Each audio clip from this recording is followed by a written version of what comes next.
দীর্ঘ ১৯ বছর পর বিএনপি প্রতিষ্ঠাতা ও সাবেক রাষ্ট্রপতি জিয়াউর রহমানের কবর জিয়ারত করতে জিয়া উদ্যানে পৌঁছেছেন বড় ছেলে বিএনপি ভারপ্রাপ্ত চেয়ারম্যান তারেক রহমান। এর আগে দুপুর ২:৩০টায় গুলশানের বাসা থেকে কবর জিয়ারতের উদ্দেশ্যে বের হন তিনি। তারেক রহমানের এই কর্মসূচি ঘিরে সকাল থেকেই ঢাকার শেরেবাংলা নগরের জিয়া উদ্যান ও আশেপাশের এলাকায় বিএনপি ও সহযোগী সংগঠনের নেতাকর্মীরা জড়ো হয়েছেন। হাতে দলীয় পতাকা, ব্যানার ও পোস্টার নিয়ে সেখানে উপস্থিত হয়েছেন সমর্থকরা। কবর জিয়ারতের পর তারেক রহমান সাভারের জাতীয় স্মৃতিসৌধে গিয়ে মহান মুক্তিযুদ্ধের শহীদদের প্রতি শ্রদ্ধা জানাবেন।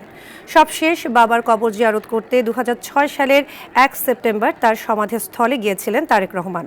১৭ বছরের নির্বাসিত জীবনের অবসান ঘটিয়ে গতকাল বৃহস্পতিবার দেশে ফিরেছেন তারেক রহমান।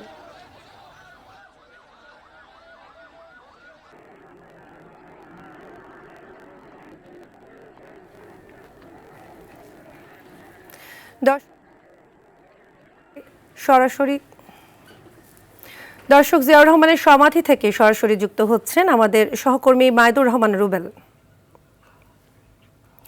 রুবেল, জিয়াউর রহমানের সমাধিতে সার্বিক পরিস্থিতি কেমন দেখতে পাচ্ছেন? সেখানকার নিরাপত্তা ব্যবস্থা, লোকের ভিড় সব সম্পর্কে আমাদের জানাবেন।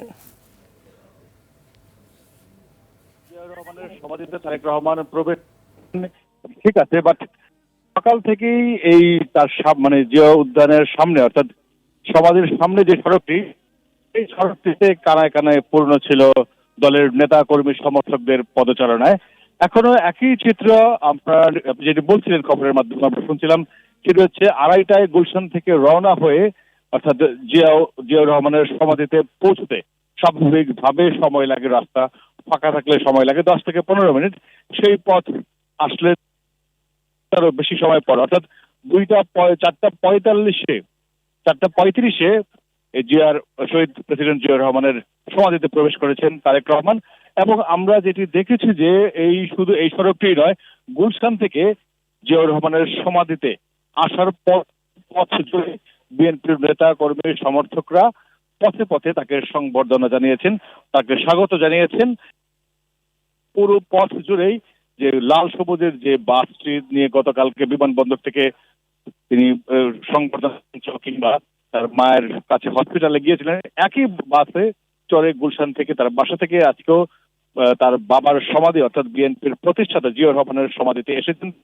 এবং আমরা সেটি দেখেছি পথে পথে মানুষ তাকে অভিবাদন জানিয়েছেন এবং হাত নেড়ে তিনি তার জবাবও দিয়েছেন তারেক রহমান। এবং দলের নেতা কর্মীদের একই চিত্র, ২ ঘন্টারও বেশি সময় লেগেছে গুলশান থেকে জিয়া উদ্যানে আসতে। এবং এইখান থেকে সাভারে যেতে কি পরিমাণ সময় লাগবে সেটি এখন বড় বিষয়। তবে বিএনপির পক্ষ থেকে নিরাপত্তার বিষয়টি নিশ্চিত করার কথা যে বলেছেন যে নিশ্চিত নিরাপত্তার জন্য কয়েক স্তরের আইন শৃঙ্খলা রক্ষাকারী বাহিনীর সদস্যরা এখানে নিয়োজিত রয়েছেন, যার মধ্যে রয়েছে সেনাবাহিনী, আছেন বিজিবি, র্যাব, পুলিশ, আনসার সহ বিভিন্ন ধরনের গোয়েন্দা সংস্থার সদস্যরাও এখানে নিয়োজিত রয়েছেন। বিএনপির নিজস্ব আইন রক্ষাকারী বাহিনীর সদস্যরা রয়েছেন, ভলান্টিয়ার রয়েছেন, তাদের সিএসএফ সদস্যরা রয়েছেন। তবে বিএনপির নেতা কর্মীদের অতিরিক্ত উচ্ছ্বাসের কারণে পুরো পথ জুড়ে সৃষ্টি হয়েছে এবং যেই কারণেই এই পথ মারিয়া তারেক রহমানকে তার পিতার সমাধিস্থলে পৌঁছতে বেশ সময় লেগেছেন। আপনারা নিশ্চয়ই এখন দেখছেন যে তিনি তার পিতার সমাধিতে শ্রদ্ধা নিবেদন করছেন এবং সেইখানে দলের সিনিয়র নেতারা রয়েছেন, দলের জুনিয়র নেতাদেরাও সেই সুযোগটি পাচ্ছেন না। নিরাপত্তার কারণে মূলত মাজার প্রাঙ্গণে ঢুকতে দিচ্ছেন না দলের নেতাকর্মী কিংবা গণমাধ্যম কর্মীদেরও। আমরা যেটি জানি যে তিনি আসলে এইখানে যে ২০০৬ সালেই শহীদ প্রেসিডেন্ট জিয়াউর রহমানের শাহাদাত বার্ষিকীতে এসেছিলেন তারেক রহমান এবং তারপর আজকে আবার প্রায় ১৯ বছর, প্রায় ২ দশক পর মূলত পিতার সমাধিতে শ্রদ্ধা নিবেদন করতে এসেছেন। এইখানে কিছুক্ষণ তিনি নীরবে দাঁড়িয়ে থাকবেন, শ্রদ্ধা নিবেদনের পর বিশেষ দোয়া হবে, বিশেষ মোনাজাত হবে, তারপর তিনি এইখান থেকে সাভারে যাবেন। আমরা যতটুকু জানতে পেরেছি তিনি বের হয়ে আসার কথা শুনছি, তিনি বের হয়ে আসছেন।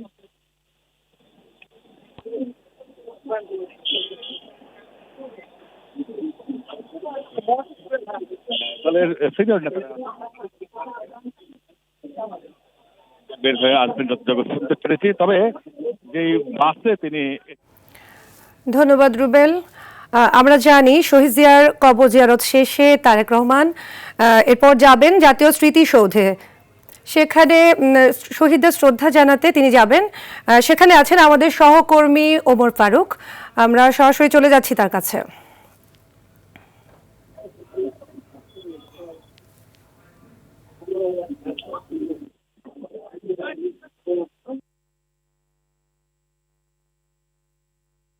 সাদিয়া, আপনাকে ধন্যবাদ। আমি এই মুহূর্তে রয়েছি সাভারের যে জাতীয় স্মৃতিসৌধ, সেই স্মৃতিসৌধের সামনে আমি দাঁড়িয়ে রয়েছি। তো বিএনপির ভারপ্রাপ্ত চেয়ারম্যান জনাব তারেক রহমান কিন্তু আজকে দুপুরের পরেই এখানে আসার কথা ছিল। জাতীয় স্মৃতিসৌধের বীর শহীদদের প্রতি তিনি শ্রদ্ধা নিবেদন করবেন।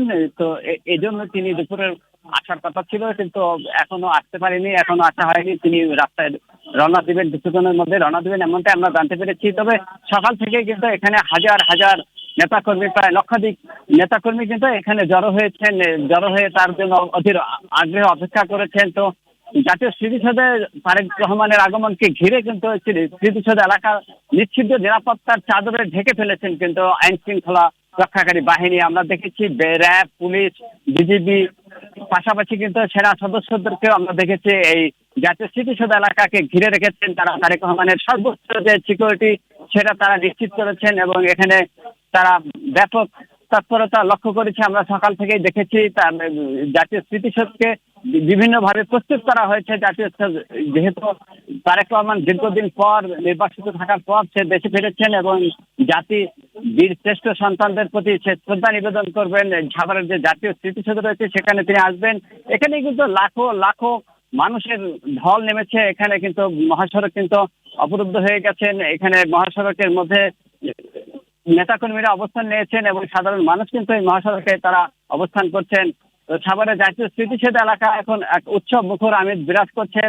তারেক রহমানের আগমনকে ঘিরে এই এলাকার নেতাকর্মীরা বিভিন্ন স্লোগান, প্লে কার্ড নিয়ে তারা এখানে জড়ো হয়েছেন, তারা অবস্থান করছেন। কখন তাদের সেই প্রিয় নেতা এই সাভারের জাতীয় স্মৃতিসৌধে আসবেন তারা এক নজর দেখবেন, এই অধীর অপেক্ষায় কিন্তু তারেক রহমানের প্রহর করছেন এই সাভার অঞ্চলের নেতাকর্মীরা। তো এই ছিল আমার কাছে সাভারের জাতীয় স্মৃতিসৌধের সামনে থেকে সর্বশেষ। সাদিয়া।